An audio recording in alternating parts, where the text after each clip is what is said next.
Hacks e mods são coisas que sempre vão existir em qualquer jogo. Para vocês que não sabem, mod é uma palavra para quando você pega um jogo e modifica algumas coisas nele sem mexer na história, deixar o personagem invencível, jogar com NPCs do jogo, etc. Já hack é uma palavra para quando você pega um jogo e cria um novo jogo por cima dele, modificando absolutamente tudo. No exemplo de mods, eu poderia citar os diversos mods de GTA San Andreas que colocam vários personagens aleatórios dentro do jogo, e até mesmo Sonic Classic Heroes, que te deixa jogar com outros personagens, e aquele filho da mãe do Keizo Mario. Já no exemplo de hacks, eu poderia citar jogos como Wario's Adventure, Conquer Right Road Tale e o tão famoso Super Mario 64 Last Impact, que são jogos que criam outros jogos por cima de jogos já existentes. Mas o que será que acontece quando você mistura um jogo de Castlevania com outro jogo de Castlevania e cria uma história toda nova por cima dele? Bom, aí você tem Hugbaldin Hack. Esse jogo é um hack de Castlevania Area of Sorrow que te deixa jogar com talvez o personagem mais improvável possível da série, o Hugbaldin de Castlevania Circle of the Moon. Pra quem não manja, naquele jogo, o Hug era filho de um caçador de vampiros chamado Morris e amigo de um outro caçador de vampiros chamado Nathan, que é o protagonista do jogo. No Circle, o Hug era um personagem bem secundário, aparecendo só entre uma batalha ou outra contra chefes. Só que nesse hack, o Hug se tornou o protagonista do jogo, tendo que salvar o mundo das garras do Conde Drácula. E bom, vamos dar uma olhada nele pra ver se ele é um hack bom ou um hack ruim. Senhoras e senhores, esse é Hugbaldin Hack.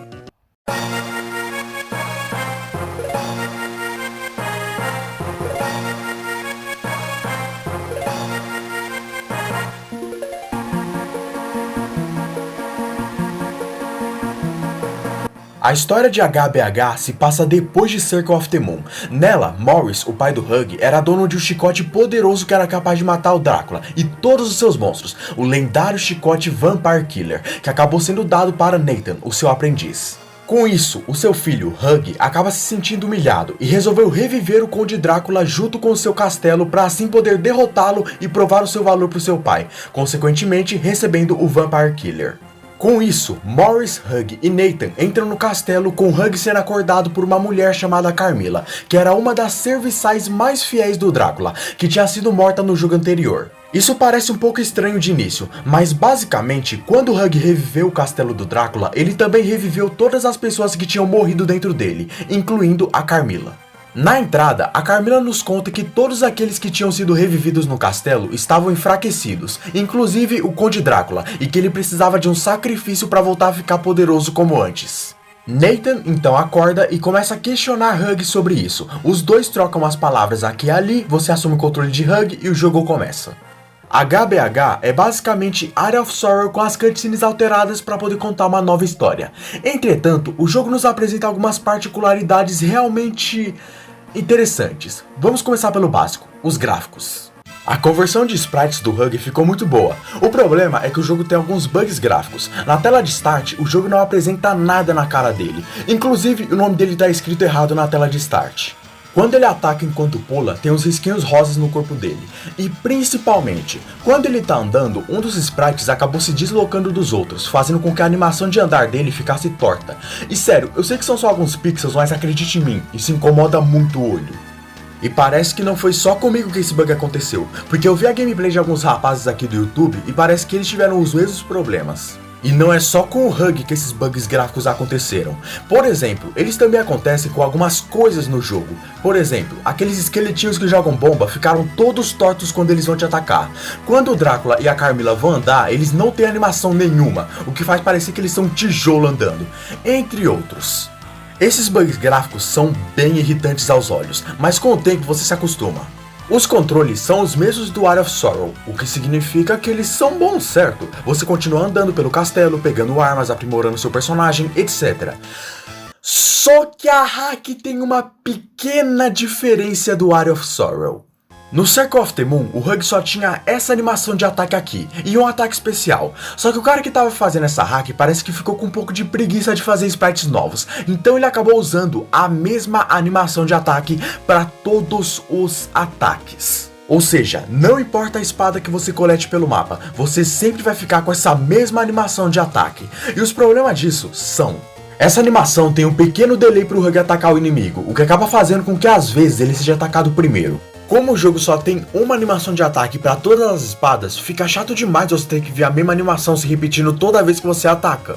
O jogo nem tenta dar uma diferenciada, sabe? Colocar um efeito da hora aqui e ali, dar umas especialidades únicas para cada arma. A única coisa que muda nas espadas são os atributos delas. Uma espada que te deixa mais forte, uma espada que aumenta a sua sorte, entre outros efeitos que só servem para tentar fechar essa falta de variedade que nós temos nas espadas. Às vezes, esse hack me parece até Dark Souls 2. Tem muitas armas diferentes, mas se você observar direito, você vai ver que a maioria das armas de lá são variações de uma mesma arma que nem ao menos altera o moveset. Pra não ser completamente injusto com o hack, ele até tenta dar uma diferenciada com algumas armas, mas são coisas muito pequenas, como um efeito sonoro diferente, um efeito de ataque diferente, mas de um modo geral, esse hack é extremamente repetitivo com as suas armas.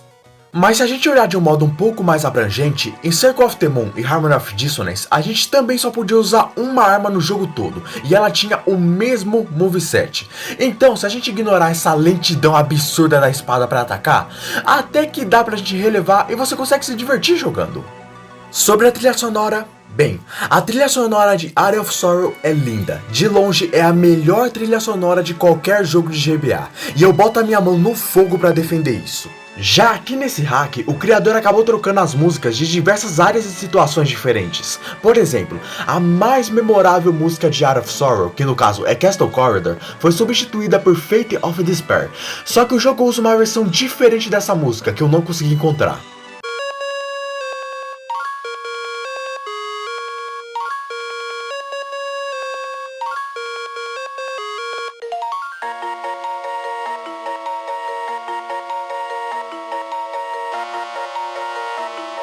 Além disso, a música de batalha foi substituída por essa música aqui que eu não sei de qual jogo de Castlevania é.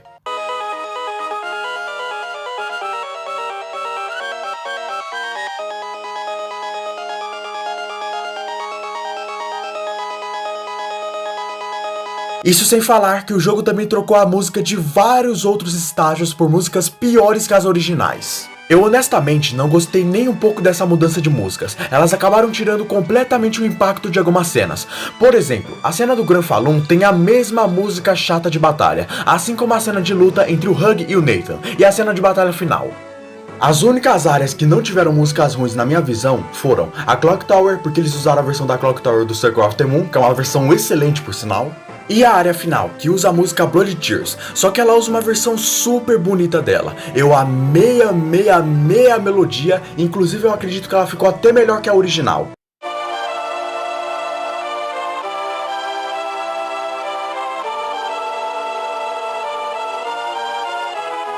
Mas de resto, eu não gostei nem um pouco dessas alterações. Ok, vamos deixar de falar de coisas ruins, até porque esse não é um hack ruim. Vamos voltar a falar dos pontos positivos dele. Por exemplo, o sistema de almas. Ele funciona da mesma forma que o Area of Sorrow, só que com algumas diferenças. A primeira delas é que o nome das almas acabaram sendo alterados. Ao invés do nome dos inimigos, as almas têm o nome dos efeitos das almas. Coisas como parede de fogo, dash de espada, etc. Eu achei melhor ele ficar dessa maneira do que no Area of Sorrow, porque assim fica mais fácil de saber o que uma alma faz. Durante a minha jogatina, eu acabei pegando uma espécie de build que eu acredito que seja a melhor build do jogo. A alma do golem de madeira, porque ela faz com que a sua mana se recupere bem mais rápido. A alma do Gran Falun, que faz com que você atire 3 raios em horizontal. Ela é muito boa para dano e funciona para acertar diversos inimigos de uma vez. E claro, aquela que eu considero como a melhor alma do jogo, a alma do Padre Negro, que faz com que você recupere a sua vida aos poucos em troca de mana. Ela é uma alma bem apelona, que você consegue pegar após a batalha contra o Gran Falun. E o mais interessante é que ao ser ativada, essa alma cria uma espécie de mini demônio que tem os sprites do Shaft do Symphony of the Night do seu lado. Isso é muito bonitinho, mano. Agora, de itens, eu recomendo que vocês consigam todo o conjunto do Warlock. A espada dele consegue petrificar alguns inimigos e também consegue atingir todas as fraquezas dele, fazendo com que ela seja uma espada muito apelona.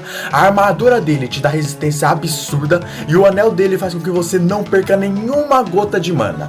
Ou seja, esse é o anel perfeito para você usar aquela Dark Cross. Além disso, o hack também tem alguns clones do Nathan que ficam espalhados pelo castelo e você vai enfrentando eles conforme a área que você se encontra. Eles funcionam como aquela batalha do Julius do Area of Sorrow. Esse é um sisteminha bem legal, só que com um grande problema. O hack não te avisa onde que esses clones estão exatamente, então você pode acabar tomando uma surra só de burrice mesmo, então toma cuidado. Uma coisa que eu achei um pouco inútil nesse jogo foi a implementação de um mercador, que no caso é o próprio pai do Hug, o Morris. Eu digo inútil porque todos os itens do menu dele são gratuitos. E isso até que faz sentido se a gente parar pra pensar que ele é o pai do protagonista. Um pai não iria cobrar o próprio filho, mas isso faz com que coletar dinheiro se torne uma tarefa 100% inútil. E eu me lembro muito bem da minha frustração após ficar minutos farmando dinheiro pra quando eu chegar no mercador eu vi que era tudo de graça. Eu fiquei tipo... E esse de longe é o maior problema do jogo pra mim, a dificuldade dele. O jogo é muito bem balanceado até a metade, porque do nada o jogo começa a jogar um monte de item pra você que começam a trivializar toda a aventura. Por exemplo, a Dark Cross é um poder super apelão, só que ela gasta muita mana. Mas se você unir ela com o Anel do Warlock que eu citei anteriormente, você pode usar um poder super poderoso infinitamente, assim conseguindo derrotar todos os monstros desse jogo com a maior facilidade do mundo. O Padre Negro também é um exemplo disso. Apesar da ideia dele ser legal, ele se torna uma fonte inesgotável de vida infinita, até porque ele gasta muita pouca mana para recuperar sua vida toda praticamente. Ou seja, o mod do Hug é muito balanceado entre fácil e difícil no início, mas pro final ele começa a ficar muito fácil, se você usar aqueles itens que o jogo te dá, claro. Eu elogiei muito esse hack até aqui, mas na minha opinião, a melhor coisa desse hack acaba sendo a história. Meus amigos, esse hack tem uma história muito bem feita e muito bem escrita. Spoilers daqui pra frente. Após Hug reviver o castelo, ele vai de encontro ao Conde Drácula, que disse estar feliz por ter revivido e acaba deixando Hug ser o seu assistente. Durante o jogo todo, Hug se faz de amigo de Drácula, quando na verdade ele pretende matá-lo para provar o seu valor. Depois disso, o Drácula vai embora e o Hug chega na biblioteca, onde ele acaba enfrentando uma das suas cópias. Depois que ele derrota ela, ele se encontra com a Carmilla, e ela então explica que quanto mais os monstros do castelo se tornam fortes, mais a Carmilla e o Conde Drácula se tornam fracos. Além disso, ela também diz pra ele que o Conde Drácula pretendia utilizar Morris, o pai de Hug, para realizar o sacrifício que faria ele voltar a ficar poderoso. Andando pelo castelo, por diversas vezes, Hug acaba se encontrando com seu amigo Nathan, que tenta fazer ele virar uma pessoa boa, mas Hug estava completamente cegado pela sede de poder e ignora todos os seus conselhos. Hug então se depara com o Drácula e lhe conta tudo que Carmilla tinha dito a ele. Drácula se sente ameaçado e corre atrás dela. Hug a encontra primeiro e lhe conta que Drácula estava procurando-a, mas ela diz que ela já sabia disso e que isso ia acontecer de qualquer forma, então ela não podia fazer nada. Andando pelo subterrâneo, Hug encontra com Drácula esfaqueando Carmilla e indo embora logo em seguida. Hug chega perto de Carmilla, mas ela acaba desaparecendo. Ele então percebe que ela estava falando com ele na sua cabeça, onde ela diz que ela conseguia se teletransportar e usou esse poder para ir até a entrada do castelo. Hug derrota o Balori e se encontra com seu pai, que estava feliz por ver o seu filho novamente, mas ao mesmo tempo estava bravo por ele ter revivido o castelo do Drácula. Ele lhe diz que eles devem encontrar o Nathan para eles derrotarem o Drácula juntos, mas Hug recusa isso e manda Carmilla teleportar o seu pai para a entrada, pois lá ele estaria em segurança. Hug então retorna para a entrada do castelo e Carmilla lhe diz que havia apenas uma forma de derrotar o Drácula. Ele teria que conseguir uma katana lendária chamada Muramasa, em um lugar secreto do castelo, onde você chega cruzando por essa cachoeira usando a fúria da espada. Hug consegue pegar a katana de um gigante e vai de encontro ao Drácula, onde após uma perigosa batalha, ele consegue derrotá-lo, mas acaba sendo consumido pela energia do mal do Drácula. Nathan então aparece e Hug lhe diz que como ele estava com o mal dentro dele, ele conseguiria detectar o lugar que ele precisava ir. Mas antes de ir, ele diz que se ele falhasse em sua missão, o mal do Drácula iria consumir completamente o seu corpo, e ele se tornaria a nova reencarnação dele. Por isso, ele deveria derrotar a raiz do problema, que seria um monstro chamado Caos, que seria o motivo do Drácula poder reencarnar tantas vezes na história de Castlevania. Se ele tivesse morto, o Drácula estaria morto para sempre. E por causa disso, ele diz que se ele falhasse, o Nathan deveria matá-lo. Nathan concorda e o Hug vai até o lugar que ele sentia que deveria ir. Hug chega na sala e pela última vez Nathan vai até ele para tentar fazer ele desistir dessa ideia e pensar em uma outra alternativa para derrotar o Drácula. Hug recusa novamente, só que dessa vez Nathan luta contra Hug e acaba perdendo. Hug então chega no mundo do caos. Uma coisa que esse mod faz que não existia no Art of Sorrow, que é uma coisa bem legal, é que na fase do caos você consegue enfrentar todos os chefes do jogo em sequência. Eu achei esse um toque bem legal e serve muito bem pro desafio final do jogo. Hug chega então no caos e consegue escutar os seus amigos falando com ele para lhe desejar boa sorte. Hug então entra no portal do caos e uma batalha se inicia entre os dois. Após uma batalha extremamente difícil, onde o herói precisa usar todos os seus reflexos para derrotar o monstro, Caos acaba sendo derrotado e o jogo termina com Hug e Carmilla conversando. Hug estava feliz e finalmente conseguiu provar o seu valor ao seu pai. Uma pequena curiosidade é que o jogo tem dois finais diferentes. No primeiro, o Hug simplesmente termina o jogo feliz. Já o segundo é conseguido caso você consiga todas as almas do jogo. Nele, o Hug derrota o Caos, mas ele não liberta a sua alma do Drácula, permanecendo na sua forma de vampiro para sempre. No mais, o mod tem o modo arena, onde você consegue algumas armas bem legais se você quiser fazer um novo jogo, incluindo uma katana que é muito melhor do que a Muramasa. Inclusive, é a segunda melhor arma do jogo pra mim. Conclusões finais. Hug Baldwin Hack é um hack bom? Sim. Ele tem um sistema ótimo de almas e a história dele é excelente. Ele é o melhor hack de Castlevania de todos os tempos? Não. Tem muito a se criticar aqui, principalmente com relação ao combate dele. No fim, vale a pena você jogar HBH e eu me diverti bastante com ele. E é por isso que Hug Baldwin Hack ganha um bom. E isso é tudo por hoje. Não esqueça de deixar seu like, seu compartilhamento e a sua inscrição se vocês gostaram do meu canal. Não me matem, por favor. Eu sei que o vídeo atrasou um pouco, mas qual é, gente? Me dá uma folga, vai. Eu tô trabalhando no canal há muito tempo, sabe? Eu andei com alguns novos projetos recentemente e eu também tentei... eu passei por alguns problemas aqui no meu canal e em casa, pessoalmente, andaram alguns problemas aqui, mas eu tentei fazer com que isso não influenciasse muito no canal. E parece que eu meio que consegui, até porque vocês têm um vídeo hoje, né? Então, é isso. Um beijo do indiano e até a próxima.